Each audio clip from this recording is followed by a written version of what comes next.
Hi, guys, and welcome to Pepper's Echo. My name's Andre, and yes, I'm hoping to be able to continue this channel for many moons to come. But basically, what I'm trying to do with it is uh, take a look at different topics, different subjects, maybe controversial, maybe a little political, a little this, a little that, all depending on what you say. This one is pre-recorded. However, I'm hoping to be able to run a live show, say every Sunday, SA time at about, say, 2 o'clock, and discuss different controversies. Today, I would like to actually go through the president's speech, which he gave last week on Saturday, about moving down to lockdown level 2.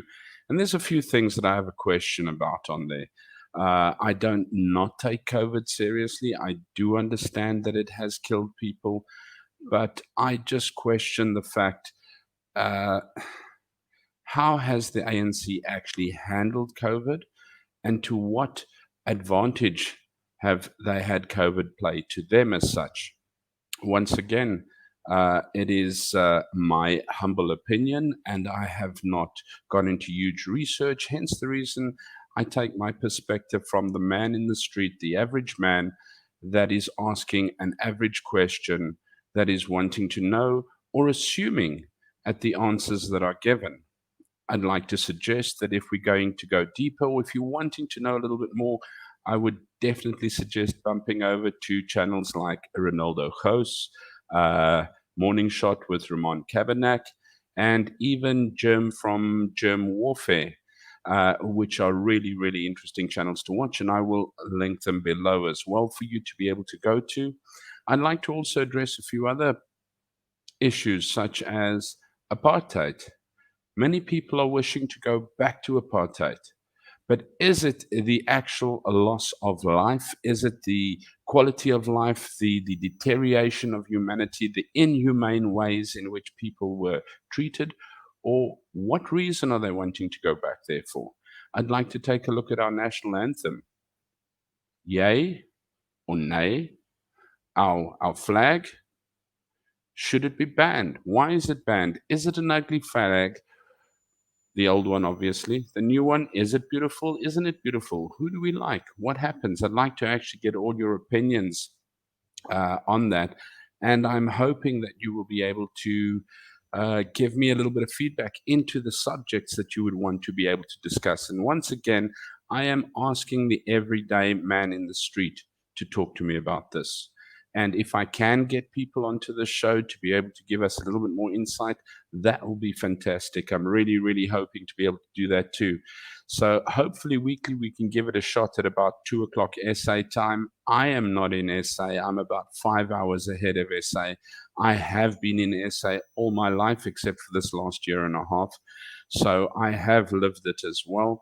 I have been chewed up and I have been spat out from a country that doesn't want me anymore.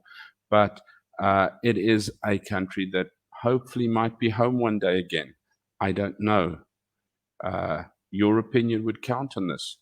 But to start off with, I figured we would just take a look at the president's speech, and I have cut it into quite a few pieces so that I could just ask a few questions, maybe give a few assumptions, see what you have to say about it, and then, yeah, but first one's first, I would like to just show you what most South Africans heard last week on the president's speech.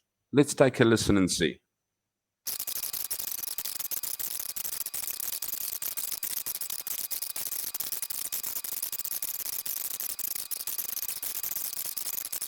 Yeah, a lot of waffle. Yeah, I agree. Don't agree.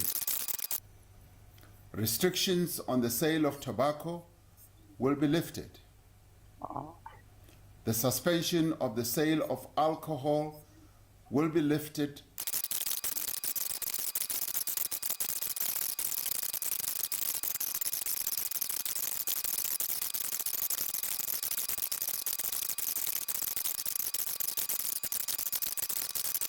And that, my friends, is what the president's speech consisted of last week. Okay, well, let's take a look at what I'm wanting to listen to or take a look at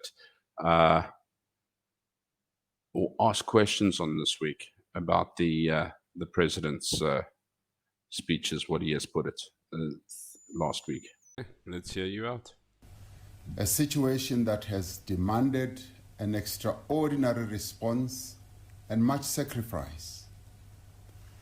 It has been an immensely difficult 5 months, and the pandemic has taken a heavy toll on the health of our people, on families and communities, on the public health system, on the economy, and on people's daily, everyday lives.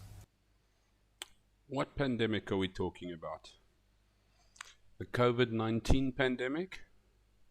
Or, Mr. President, are we talking on the gutless, selfishness, communistic ways of the ANC pandemic?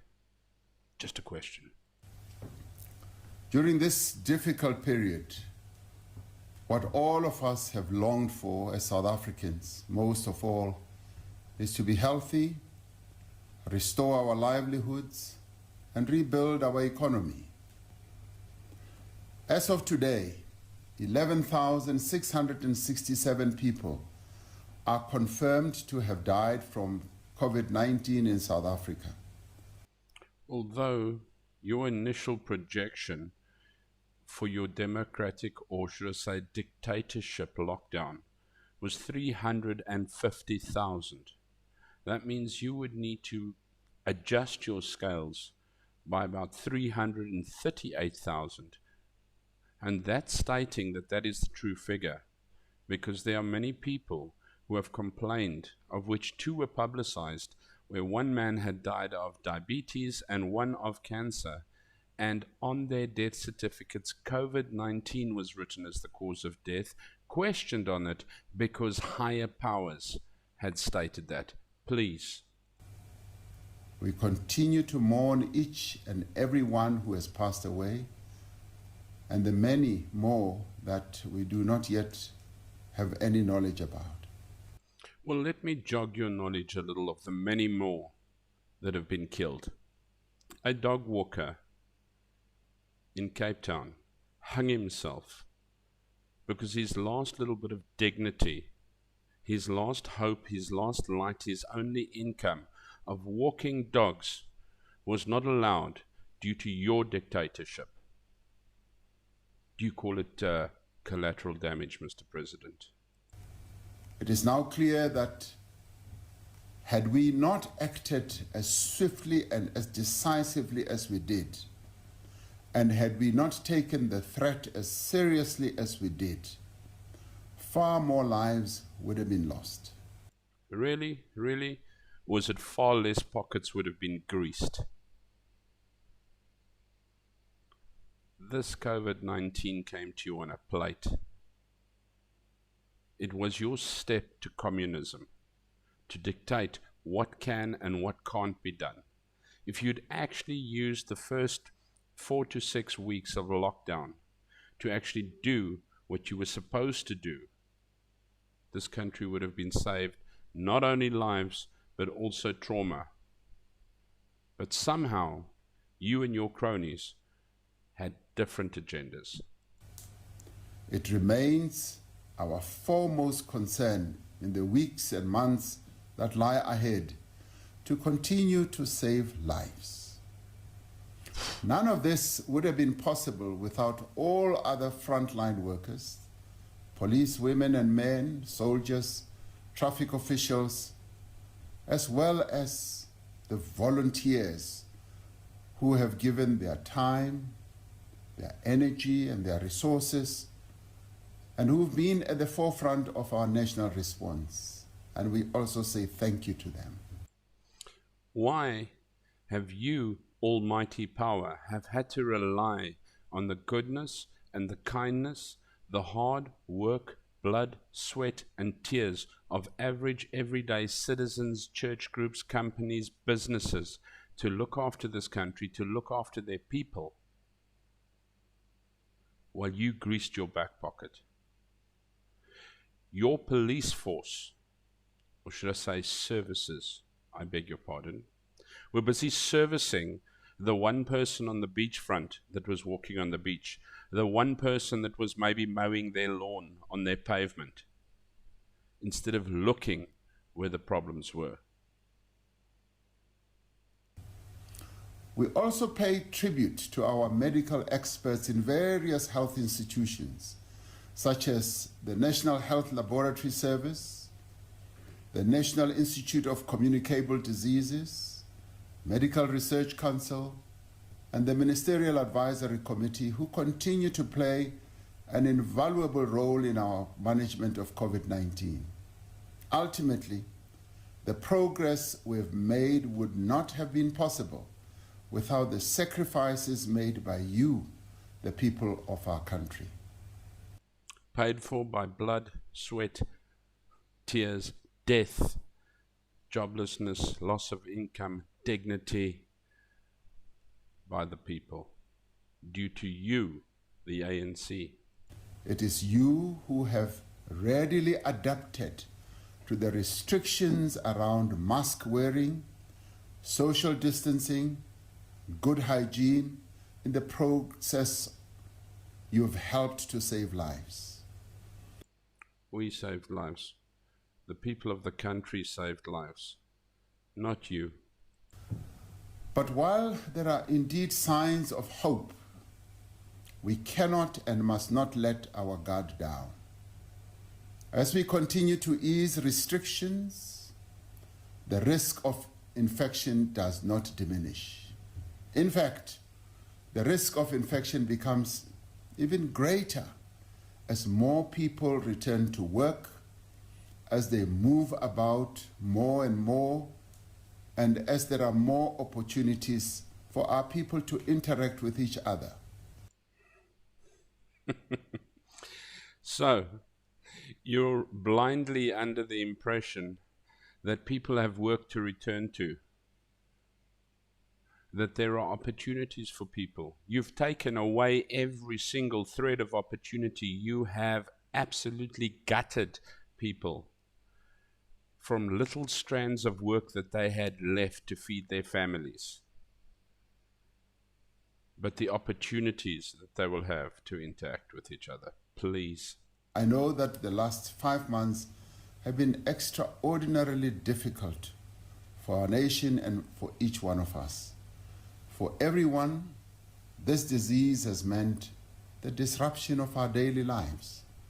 You think? But for millions of people, it has also meant hardship and hunger.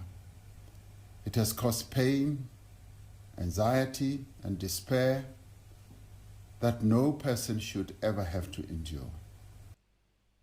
You left out a word, death. It has caused death, and not from COVID either. Death from loss of dignity, death from hunger, death from rejection.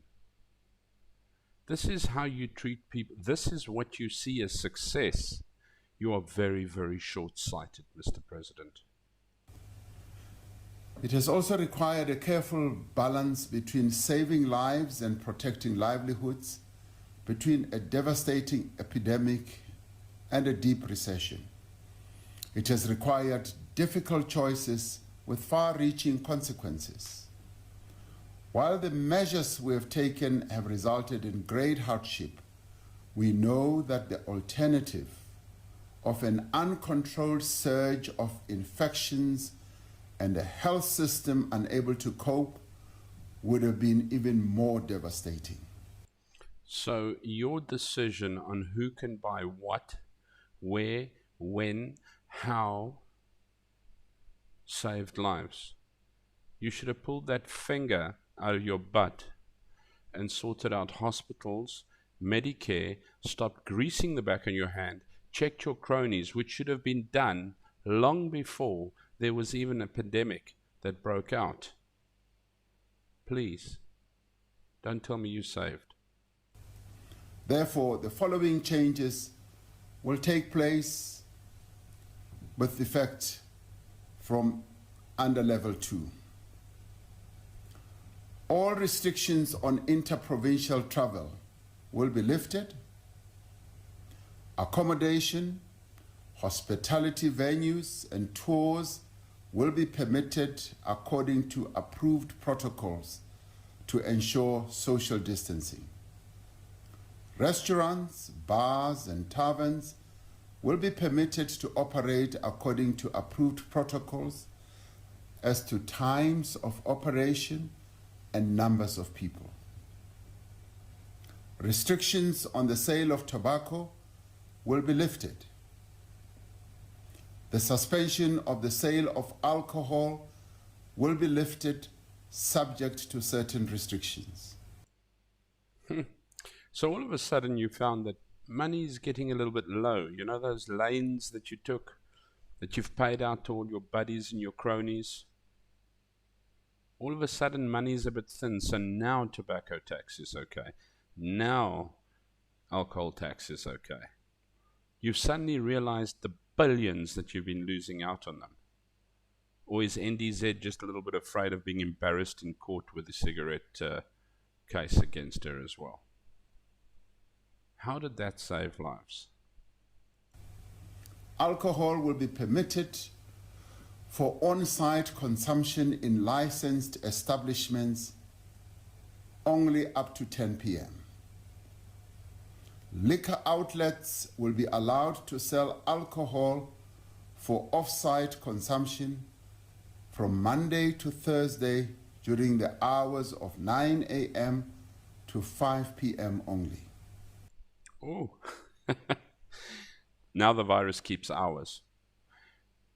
It does not bother alcohol outlets from Monday to Thursday from 9 to 5. However, it infests and haunts alcohol outlets on Friday, Saturday, and Sundays.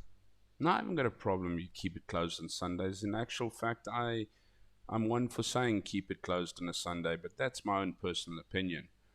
Friday and Saturday? Really, Mr. President, where did you think in this world a person prepares for their weekend, barbecue, braai, whatever, and stocks up on a Friday? All they're going to do is stock up on a Thursday. How is that going to change your COVID infection? Just a thought. You know what, this timekeeping of your specific virus. Restrictions on family and social visits will also be lifted. The curfew will remain in place between the hours of 10 p.m. and 4 a.m. We continue to encourage... Whoa. Taverns, bars and restaurants can stay open till 10 p.m. You need to be home at 10 p.m. I sure hope that there's a lot of people that live next to taverns and bars and restaurants and that, because otherwise if you get that last round call at 10 p.m., you're kind of stuffed for getting home by 10 p.m. How do you actually give those people their hours business? Just a thought, but yeah, suppose it's my logic. People to stay at home if they can, and if possible, to continue to work from home. Okay, something else, Mr. President. The people that can work from home are the people who actually earn money or are having money. The people that cannot work from home are those who physically labor, and I'm not going into any class, creed, or color. It is anybody who physically labors. Builders, gardeners, landscapers, removal people. You cannot do anything from home if you physically work. Please, your domestic cannot get your dirty laundry and dishes DHL'd to her. I cannot do a move for you. I cannot remove anything. I cannot build anything. I cannot be productive. If I'm a physical laborer, you want me to work from home. The only people who can comfortably sit and work at home are those who actually earn the money. Especially if they are over the age of 60 or have underlying conditions. In order to keep the remaining restrictions in place and to maintain some Our whole parliament needs to work from home because it's a bloody old age home by itself. They're all over 60. of the essential elements of our health response, it is necessary that we extend the national state of disaster once again until the 15th of September 2020. Oh, don't lose that communistic dictator grip on the country. In the coming days, we will announce a powerful new tool to support our digital contact tracing efforts. A powerful new tool. That must be NDZ. She's a tool. In addition to manual contact tracing and the national WhatsApp channel, a mobile application will be used to notify contacts more quickly while preserving their privacy and anonymity. Okay, you're working on WhatsApp, which is used or run by Facebook, which is probably the most broken into, leaked, unsafe platform to have. You guys are unsafe, so how are you going to guarantee anonymity and confirm safety and security? And for what reason are you going to use that program or the little app or whatever? Please, man. I think we've had the wool pulled over our eyes enough by now. The Minister of Health, acting on behalf of our government, requested the Director General of the World Health Organization, Dr. Tedros Ghebreyesus, to send experts to South Africa to bolster our efforts against the virus. We deeply welcome the support from the WHO, which has brought 43 experts to South Africa 43. to assist our hard-working health professionals to help us fight this epidemic. So tell me, who paid for those 43 professionals?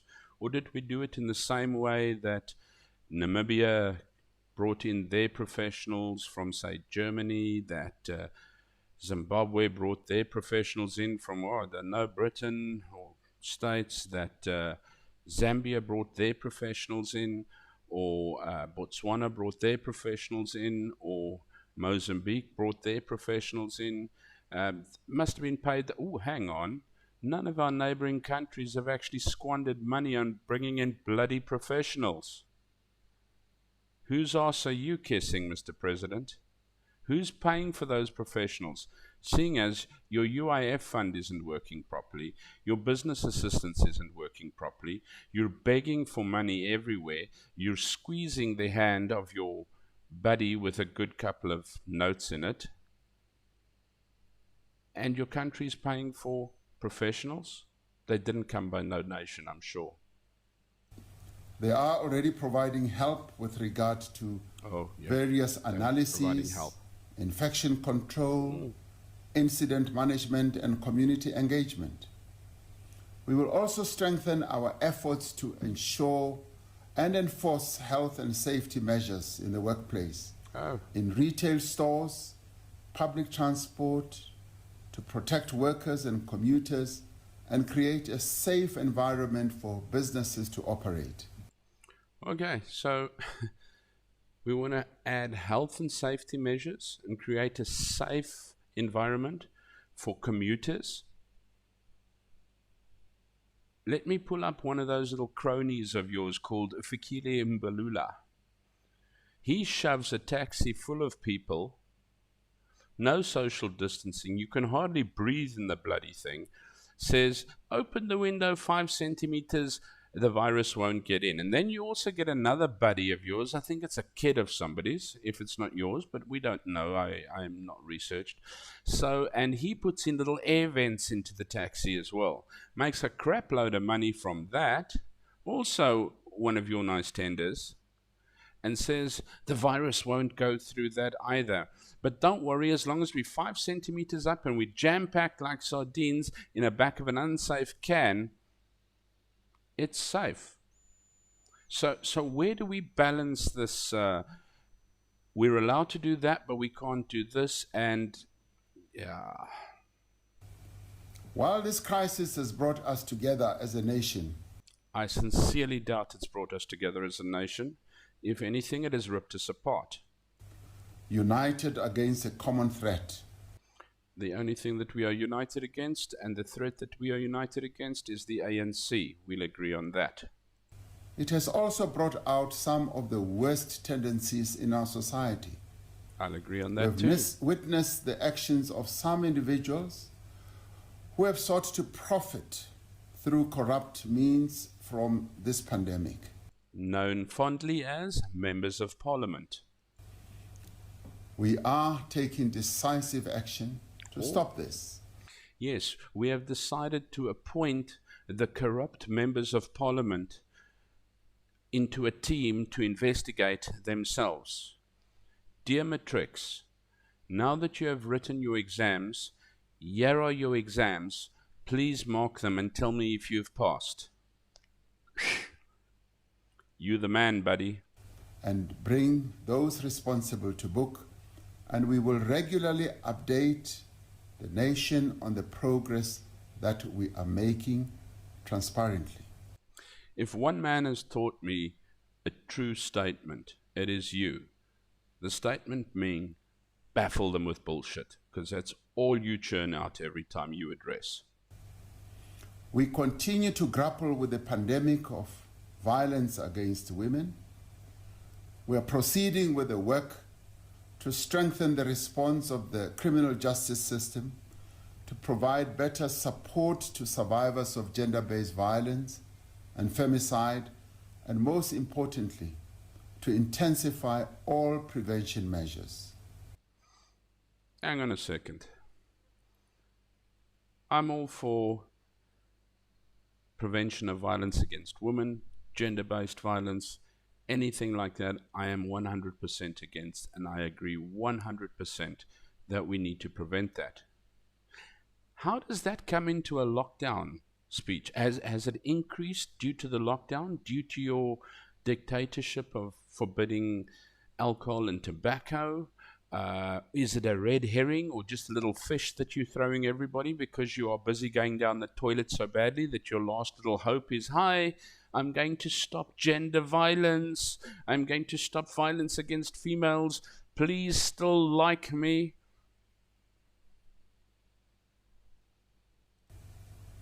Following the measures we've put in place as part of the 500 billion social economic relief package, we continue to engage with our social partners in business and labor on how to sustain and improve the support being provided to companies, to workers, and to households. The further easing of restrictions presents us Assistance to companies, assistance to workers, assistance to households. Hold a second. You've forgotten something. You will only assist companies that are more than 50% black owned. You cannot assist households if you refuse to do this. I have colleagues and friends that I am very well aware of who have at least 4, and some have more, but one that I'm very aware of has 4 black gentlemen that work with and for him. He applied for assistance to try and keep them employed. He was turned down as he is a one-man business, and unfortunately he is very much white and has been unable to develop himself into over 50% black. So therefore 4 gentlemen have not been able to maintain being paid, who have had to go home to tell their children and their wives that they are unable to bring home a check due to the government, who seems to be the ANC if I'm not mistaken, not wanting to assist to have their people being able to have a meal at home. Just a thought, your little pride and ego dictatorship has a domino effect on the same people that you are proclaiming to want to lift, to want to equalize, to want to look after. You are destroying them. with the greatest opportunity since the start of the pandemic to breathe life into our struggling economy. Even as we open up economic activity, it will take a long time for industries and businesses to recover, and there is much work still to be done. You're right. The problem is, the more you are greasing your partners, your buddies, your family's backhands, the less opportunity and the less chance you are giving economy to be able to grow. The more you are polarizing your country, the less you are growing your economy. On Thursday, I convened all the social partners in NEDLEC, namely government, labor, business, and community-based organizations.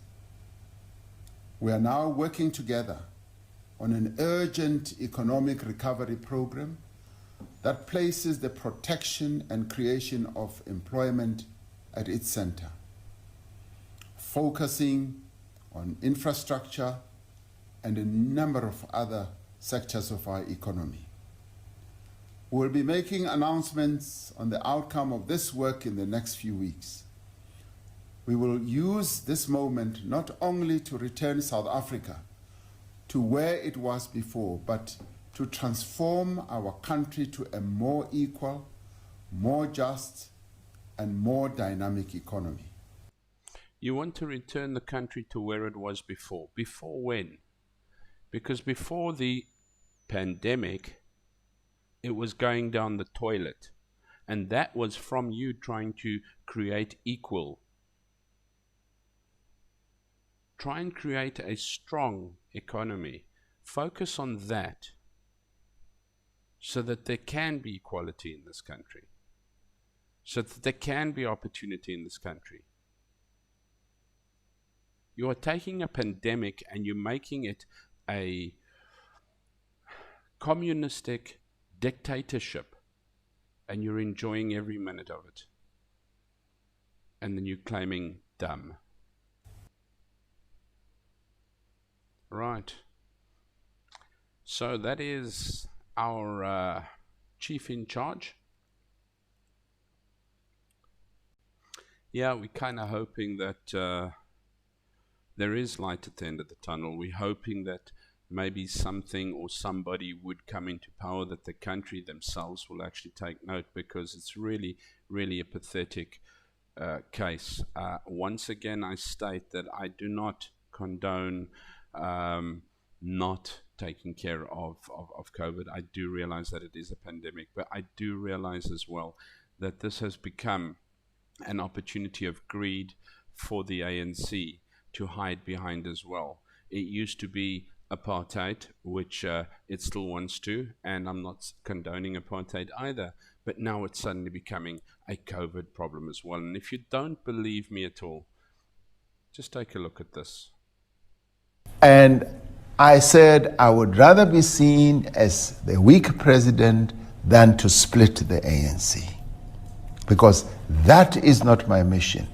My mission is to keep the ANC united. Right. So if that doesn't convince you that you are not a priority of your president, then I don't know what, because that came from the horse's mouth. Guys, I really, really hope to see you next Sunday, and I'm hoping to have a live show with you next Sunday as well. So please leave your comments below as well, subscribe, and I ask a few things of you. Be nice. Be nice in the way you say things. I am not saying that I have all the answers. I'm not saying that I'm correct, and many people have corrected me. But all I'm saying is, don't be facetious, don't be a snob, and don't be rude. Give me the facts. Hopefully we can get a couple of people on here that we would be able to speak to and enjoy. Once again, as I've said, go and have a chat, or go and take a look at Ronaldo Kho's channel. He's quite knowledgeable on especially political subjects. Take a look at Morning Shot. Ramon Cabernac is really good. Germ from Germ Warfare, very good as well. And Chris Wyatt, also very good channels. Mine is The Man in the Street and might need to be swayed a bit. And that hopefully you would be able to do for me as well. Until next time, take care, be good. And if you can't be good at it. Cheers.